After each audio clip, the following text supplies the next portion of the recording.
जब आपके नरेंद्र मोदी पाकिस्तान के अंदर अपने जासूस भेजना बंद करेगी और हमारे मुल्क के अंदर दहशतगर्दी बंद कर देगी, तब पाकिस्तान के अंदर हालात नॉर्मल हो जाएंगे। तो ये सवाल का जवाब तो थे, लेकिन रिजवान साहब उनकी गलत नकल उतार रहे हैं। जिस तरह से हंसते हैं वो कतन अमरीश पुरी स्टाइल नहीं है। वो तो मुझे कोई हायना नहीं होता लक्कड़ भग्गा, मुझे तो उस तरह की हंसी लगती है रिजवान साहब की। तो रिजवान साहब आपकी इस हंसी का क्या राज है? आप आज मुझे 3 रीजन बताइए that why you are proud to be a Muslim. 3 reason, 3 reasons of last 50 years बताइए। वन बताइए, वन। पहली तो बात मैं आपको बताऊं, मतलब मैं बहुत ही पक्की मुसलमान हूं। मैं कोई अल्लाह माफ करे कोई कादियानी या no tell me one reason, tell me the first reason, tell me the first reason, tell me the first reason, tell me the first reason that you are why you are proud to be a Muslim. पिछले 50 साल के record उठा के देखिए, why are you proud to be a Muslim? I follow Muhammad, peace be upon him, who is the last prophet sent on this earth by Allah. That is why I am proud to be a Muslim. I don't have prophets after Muhammad sallallahu alaihi wasallam to follow. आप मुसलमान हैं, आप मुझसे बात पूछे, आपको अपने सवाल पे करवानी चाहिए. You should be ashamed of your question. Last 50 years में भी आपने जितनी अपने नाप सारे बच्चों को बुलाया गया था किसके लिए? सामान, जूते, ड्रेस फ्रेस देने के लिए। लेकिन उनको ये नहीं पता था कि एक नाई छुपा बैठा है। नाई से मैंने सारे बच्चों पर मशीन चलवा दी, जैसे एनडीए के कैडेट्स पर ज्वाइन करते ही चलवाई जाती है। हेलो, नमस्कार, सत श्री अकाल, अस्सलाम वालेकुम। कैसे हैं जनाब? तो बहुत दिनों बाद पाकिस्तान के पैनलिस्ट मेरे चक्कर में फंसे।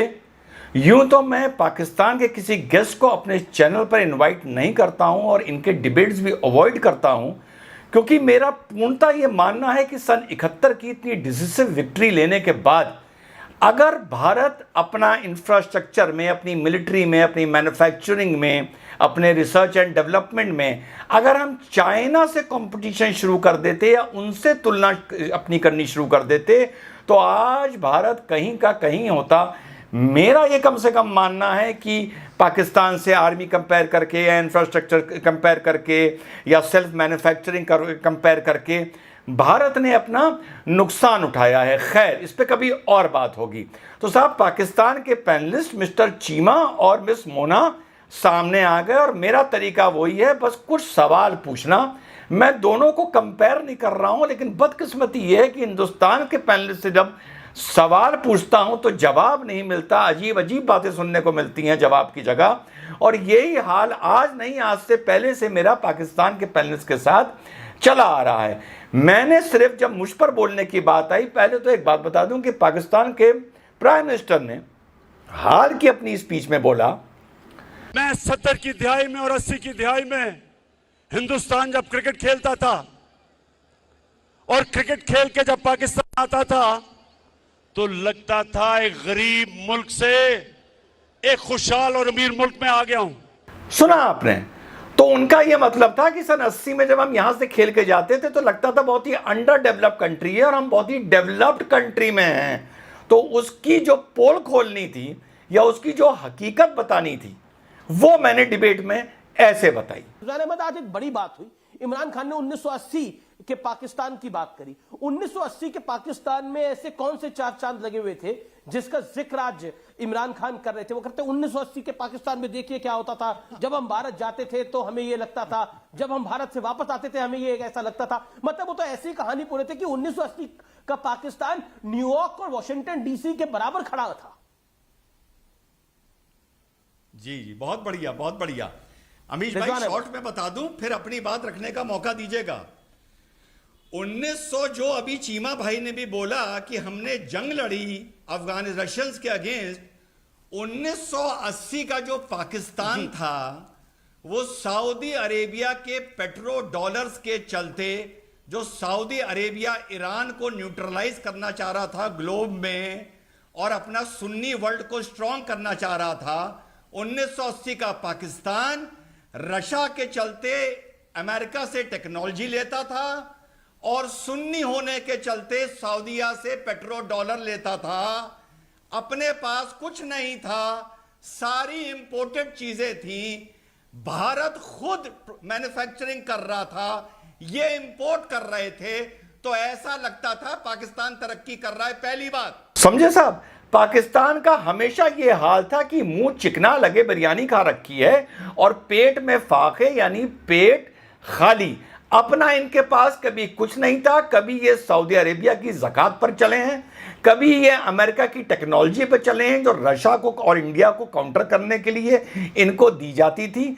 तो अपना इनके पास कुछ नहीं था, इधर से लिया उधर से लिया, और उसको जब ये सजाते थे, जैसे कलर टीवी आना, कंप्यूटर आना, कोई इंफ्रास्ट्रक्चर की कोई चीज़ डेवलप होना, तो इन लोगों को लगता था कि हम डेवलप्ड हैं। पहली चीज़। खैर, हम आगे चले। मैंने एक छोटा सा सवाल पाकिस्तान के दोनों पैनलिस्ट से पूछा। जब मोना ने बार बार इस्लामोफोबिया का नाम लिया, तो मैंने सिर्फ इतना सवाल पूछा कि why Islamophobia, why not Jewphobia in the world, why not Hindu phobia in the world, why not Christian phobia in the world, why not confusion phobia in the world, Sikh phobia in the world, why?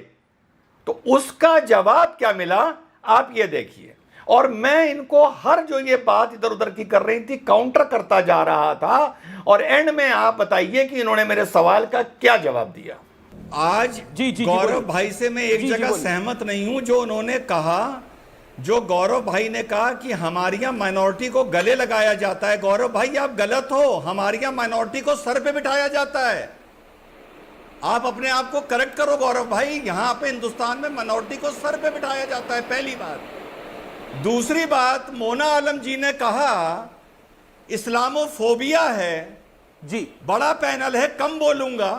तो मोना आलम ये बता दे कि ज्यू phobia क्यों नहीं है, Christian phobia क्यों नहीं है, कन्फ्यूशियन फोबिया क्यों नहीं है, पूरी दुनिया में हिंदू फोबिया क्यों नहीं है, इस्लामोफोबिया क्यों है? आज मोना आलम पूरे देश को ये बताएंगी, पूछिए इनसे। देखिए, जहां जवाब 30 second, then I will go to. जहां माइनॉरिटी में ये लोग हैं, उनके लिए भी उसी तरह से जमीन तंग है, ये तो मैं नहीं कह रही हूँ। लेकिन इस्लामोफोबिया एक बहुत बड़ा एक फिनोमिनन इसलिए है क्योंकि आपको पता है कि सेकेंड लार्जेस्ट जो मजहब के लिहाज से आबादी है वो मुसलमानों की है, लेकिन उसके बावजूद अगर उनके लिए इस्लामोफोबिया है तो ये प्रॉब्लमैटिक सिचुएशन है। ये इसलिए हम बात कर रहे हैं, और अगर दुनिया का कोई भी लीडर क्यों है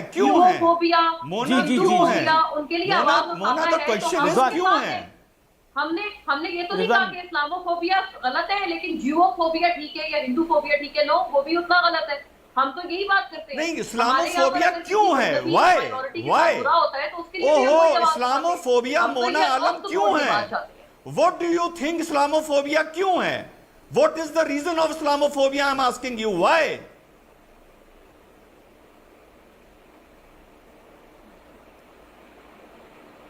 मोना बताइए।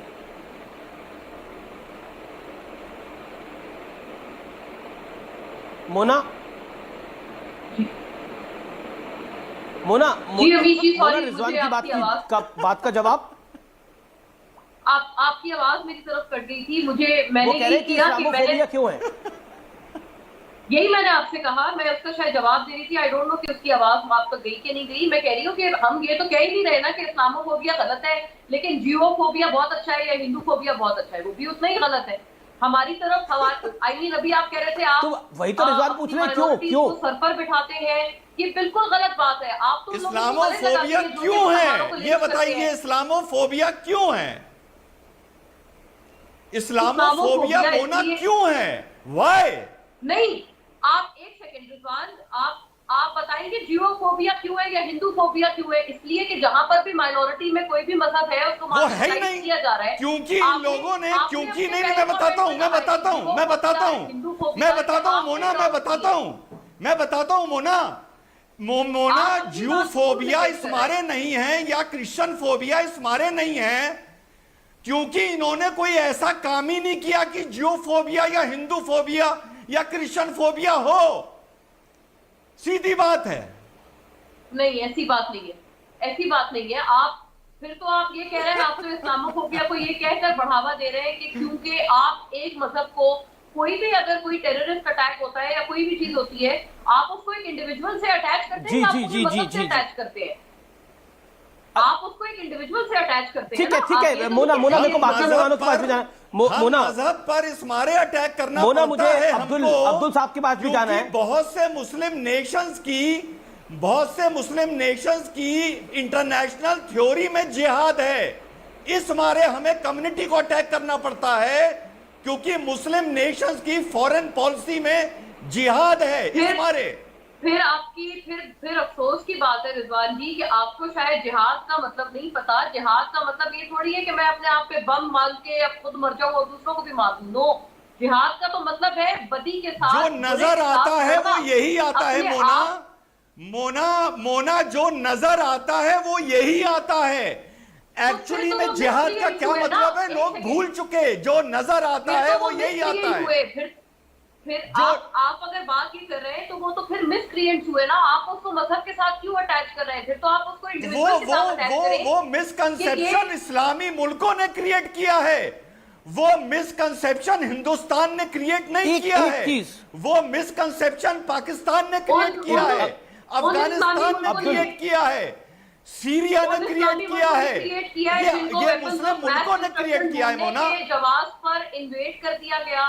एक सेकंड, आप ये भी तो देखें ना, उन मुसलमान मुल्कों ने ये इंप्रेशन क्रिएट किया है जिनको वेपन्स ऑफ मैस डिस्ट्रक्शन ढूंढने के एक फजूल से जवाब पर इन्वेड किया गया। मोना आलम इन्वेड वियतनाम भी हुआ था।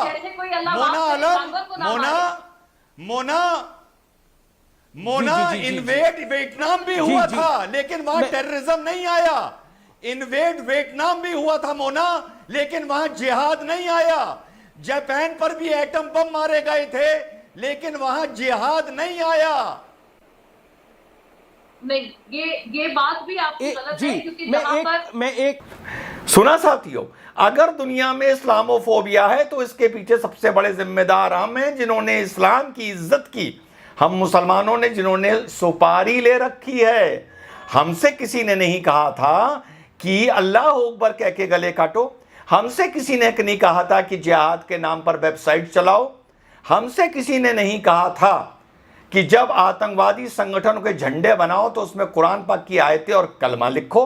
हमसे किसी ने नहीं कहा था कि पूरी दुनिया में 800 रजिस्टर्ड टेरर ऑर्गेनाइजेशन चलाने वाले इस्लाम का नाम लेकर चला रहे हैं और पाकिस्तान में खुद यूनाइटेड नेशन के 100 डेजिग्नेटेड टेररिस्ट वास करते हैं, रहते हैं और बड़े आराम से रहते पीते खाते सोते हैं। तो अगर पूरी दुनिया में इस्लामोफोबिया है तो इसके जिम्मेदार हम हैं। लेकिन मेरे सवाल का जवाब मोना आलम नहीं दे पाई। आगे बात बढ़ी, इधर उधर की बात होने लगी, प्रोग्रेस की, इसकी उसकी, इमरान की। मैंने कहा यार सारी बातें छोड़ो, एक सीधे से सवाल का जवाब दो। पाकिस्तान के दो सम्मानित पैनलिस्ट क्या बैठे हुए हैं, इस्लामोफोबिया और मुसलमान पे आ जाती है। ये आज जी 1 मिनट में इनसे एक सवाल पूछ लूं, बड़ा छोटा सा सवाल है। हम पाकिस्तान पर कोई कमेंटी नहीं करते चीमा भाई, मोना आलम, हमें बस आप दोनों इतना बता दो कि दुनिया की क्रिकेट टीम बिना सिक्योरिटी के पाकिस्तान कराची लाहौर में कब जाएंगी और दुनिया भर का टूरिस्ट कराची लाहौर और इस्लामाबाद में बेखौफ कब तक घूमने लगेगा? आप हमें ईयर बता दो, 2050, 2040 ईयर, कौन से ईयर तक ऐसा हो जाएगा? बताइए बताइए।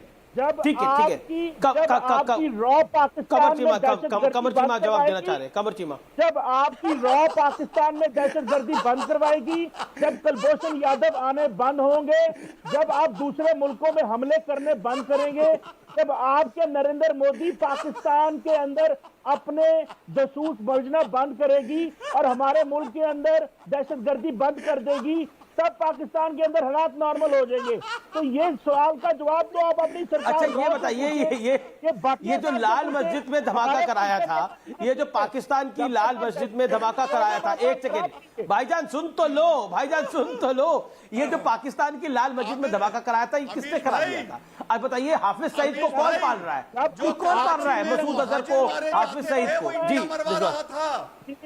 लश्कर-ए-तोयबा इंडिया ने बनाया, ओसामा बिन लादेन को ओबेटाबाद में The argument is so weak, Qamar Chiba. Okay, let Mona Alam reply to this question. This is a very Pakistan के कैंटोनमेंट में हिंदुस्तान ने छुपा के रखा। वाह भैया वाह। जी, एक सेकेंड। अब ऐसे जवाब पर यार आदमी हंसी सकता है या अपना सर पीट सकता है। ठीक, अब जब यह सवाल मोना को ट्रांसफर कर दिया गया तो शुरू में सुनिए मोना ने क्या कहा। मोना आलम, एक सेकेंड रिजवान अहमद। मोना आलम ओसामा बिन लादेन, जी, मोना आलम ओसामा बिन लादेन आपके यहाँ मिलता है, हाफिज सईद आपके यहाँ है, इसके अलावा तमाम दहशतगर्दी तंजीमें आपके मुल्क से निकलती हैं और उसके बाद कमर चीमा आपके जो फेलो पैनलिस्ट है पाकिस्तान के, वो भारत को ब्लेम करते हैं। क्या आपको लगता नहीं है कि you are not smelling the coffee? समस्या जहां है उसका निदान वहां करिए। प्रॉब्लम्स दोनों तरफ की, मुझे तो लगता है सबको खुल के बात करनी चाहिए। जब बात होगी तभी तो प्रॉब्लम हल होगी। लेकिन अमीश, आप मुझे सुना, पता नहीं क्या कहा कि दोनों तरफों को कुछ करना चाहिए। उसके बाद सुनिए मोना आलम मुझे काउंटर करने के लिए क्या शगुफा, क्या बात लेके आई जिसका मैंने तसव्वुर भी नहीं किया था और कल्पना भी नहीं की थी। सुनिए। रिजवान साहब, मुझे लगता है कोई अमरीश पुरी से बहुत इंस्पायर्ड है। हम भी उनको बहुत प्यार करते थे, लेकिन रिजवान साहब उनकी गलत नकल उतार रहे हैं। जिस तरह से हंसते हैं वो कतन अमरीश पुरी स्टाइल नहीं है। वो तो मुझे कोई हायना नहीं होता, लकड़ भग्गा। मुझे तो उस तरह की हंसी लगती है रिजवान साहब की। तो रिजवान साहब, आपकी इस हंसी का क्या राज है? आपकी सारा डिबेट थोड़ा सा साइड में रखें और हमें ये बताएं कि आप ये किससे इंस्पायर होकर कर रहे हैं। क्योंकि ना ऐसा अमरीश पुरी हंसते थे, ना ऐसा वो शाकाल आपके विलन थे वो हंसते थे। ऐसा तो कोई भी नहीं हंसता था। ये तो मैंने सिर्फ हाइना को देखा है ऐसे हंसते। ये हो सकता है ये गुस्सा, ये गुस्सा ना दिखाते हो, हंस के बात को टाल देते हो। मोना, ऐसा भी हो सकता है। Rizwan, you want to comment on this? 10 seconds Rizwan, 10 seconds. सुना आपने? आज से 3 साल पहले मुझे कभी मेरे सवाल के जवाब नहीं मिलते।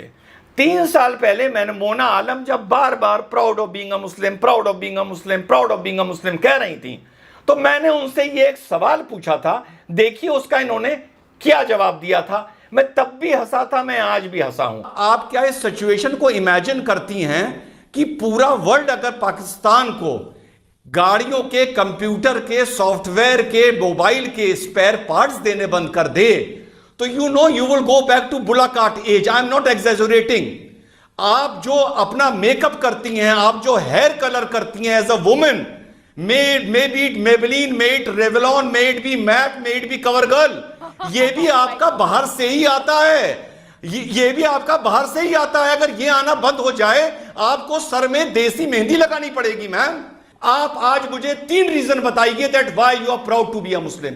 3 रीजन ऑफ लास्ट 50 इयर्स। बताइए। 1 पहली तो बात मैं आपको बताऊं, मतलब मैं बहुत ही पक्की मुसलमान हूं। मैं कोई अल्लाह माफ करे कोई कादियानी या No, tell me one reason. Tell me the first reason. Tell me the first reason that why you are proud to be a Muslim. पिछले 50 साल के रिकॉर्ड उठा के देखिए। Why are you proud to be a Muslim? I follow Muhammad, peace be upon him, who is the last prophet sent on this earth by Allah.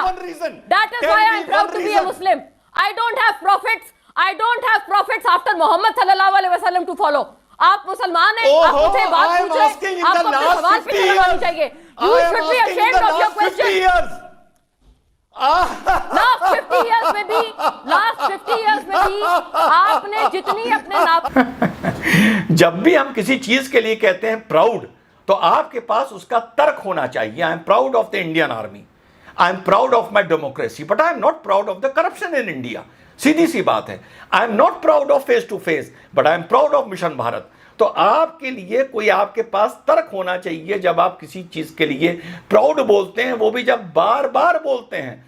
तो जब इन्होंने बार बार बोला और मैंने कहा मुझे 50, 60, 70 साल के पुराने लेटेस्ट मॉडर्न हिस्ट्री में 3 कारण बता दो that you are proud of being a Muslim और अ पाकिस्तानी, आइदर वे, कोई जवाब नहीं। ना तब जवाब मिलता था, ना अब जवाब मिलता है। तो दोस्तों, ये था मेरा एक छोटा सा डिबेट। ये मैंने सवाल पूछे और पाकिस्तानियों के साथ इंटरेक्शन करने में मुझे मज़ा नहीं आता है। मेरा बस चले तो रन ऑफ कच्छ से लेके कश्मीर तक लोहे की सलाखें लगवा दूं, सिर्फ परिंदे और हवा उधर से इधर और इधर से उधर जाएं, बाकी इसके अलावा ना कोई इधर से उधर जाए ना कोई उधर से इधर आए। और चलते चलते 3 तारीख को बता दूं, मिशन भारत लॉन्च हो रहा है। सारे बच्चों को बुलाया गया था, किसके लिए? सामान, जूते, ड्रेस व्रेस देने के लिए। लेकिन उनको ये नहीं पता था कि एक नाई छुपा बैठा है। नाई से मैंने सारे बच्चों पर मशीन चलवा दी, जैसे एनडीए के कैडेट्स पर ज्वाइन करते ही चलवाई जाती है। कंप्लीट वीडियो मैंने मिशन भारत के यूट्यूब चैनल पर डाला है, प्लीज देखिए, प्लीज सब्सक्राइब करिए। और 3 तारीख को जब मिशन भारत लॉन्च होगा उसका वीडियो मैं 4 तारीख को डालूंगा, देखना ना भूलिएगा। जय हिंद, वंदे मातरम, खुदा हाफिज।